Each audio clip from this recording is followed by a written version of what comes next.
ఈరోజు మనం చాలా టేస్టీగా స్వీట్గా ఉండే సేమియాతోటి స్వీట్ని ఎలా తయారు చేసుకోవచ్చో ఈ వీడియోలో చూసేద్దాం. ఈ స్వీట్ తయారు చేసుకోవడానికి మనం ఏ క్రీమ్ కానీ ఏ కండెన్స్ మిల్క్ కానీ యూస్ చేస్తున్నాం లేదు. మన ఇంట్లో దొరికే మ్యాక్సిమం ఐటమ్స్తో ఈ స్వీట్ని తయారు చేసుకోవచ్చు.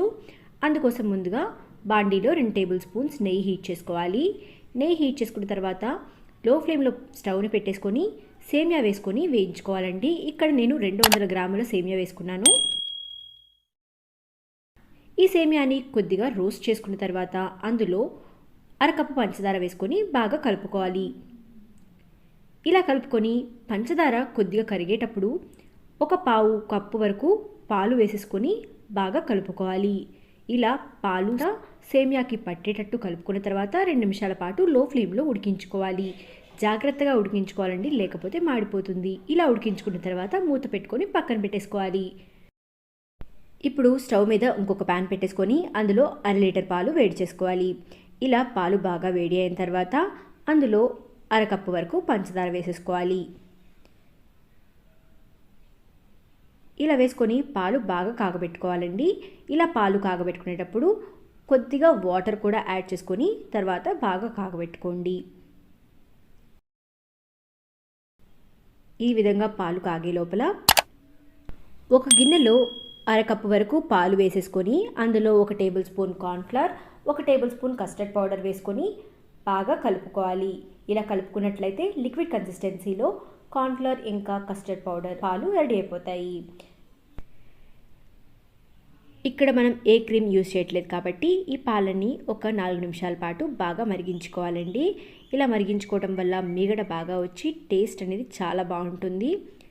ఇలా 4 నిమిషాల పాటు బాగా మరిగిన తర్వాత పాలు ఇప్పుడు మనం తయారు చేసుకున్న కార్న్ఫ్లవర్, కస్టర్డ్, పాలను వేసేసుకొని బాగా కలుపుకోవాలి. ఇలా కలుపుకొని 2 నిమిషాల పాటు లో ఫ్లేమ్లో ఉంచుకోవాలండి. అంతకంటే ఎక్కువసేపు స్టవ్ మీద ఉంచుకోకూడదు. ఇప్పుడు స్టవ్ ఆఫ్ చేసుకొని ఈ మిశ్రమాన్ని పక్కన పెట్టేసుకోవాలి. ఇందాక తయారు చేసుకున్న సేమియా మిశ్రమాన్ని ఒక గిన్నెలోకి వేసేసుకొని చూపించిన విధంగా బాగా నలిపేసుకోవాలి. ఇలా నలుపుకోవడం వల్ల సేమియా అనేది గడ్డలన్నీ పోయి పొడి పొడిగా వస్తుందండి. చూసారు కదా, ఈ విధంగా పొడి పొడిగా వస్తుంది. ఇలా నలుపుకున్న సేమియాని మనం దేంట్లో అయితే సర్వ్ చేసుకుంటామో ఆ గిన్నెలో స్ప్రెడ్ చేసేసుకోవాలండి వీడియోలో చూపించిన విధంగా.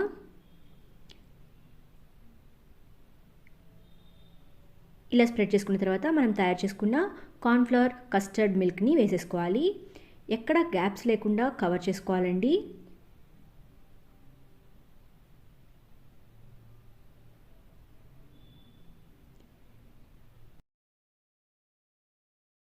కస్టర్డ్ మిల్క్ వేసుకున్న తర్వాత దానిపై నీట్గా ఇందాక నలగొట్టుకున్న సేమియాని కూడా వేసేసుకోవాలి. మనం సేమియాని ఒత్తకూడదండి, జస్ట్ అలా స్ప్రెడ్ చేసేసుకోవాలి అంతే. ఇలా వేసుకున్న తర్వాత దానిపై డ్రై ఫ్రూట్స్ కూడా గార్నిష్ చేసేసుకోవాలి. ఇలా గార్నిష్ చేసుకున్న తర్వాత ఒక 1 అవర్ పాటు ఫ్రిడ్జ్లో పెట్టేసుకొని తర్వాత సర్వ్ చేసుకుంటే ఎంతో టేస్టీగా ఉండే సేమియా స్వీట్ అనేది రెడీ అయిపోయినట్టే. ఇది చాలా టేస్టీగా ఉంటుందండి, చాలా క్రీమీగా సాఫ్ట్గా ఉంటుంది. తింటుంటే తినాలి అనిపించేలా ఉంటుంది.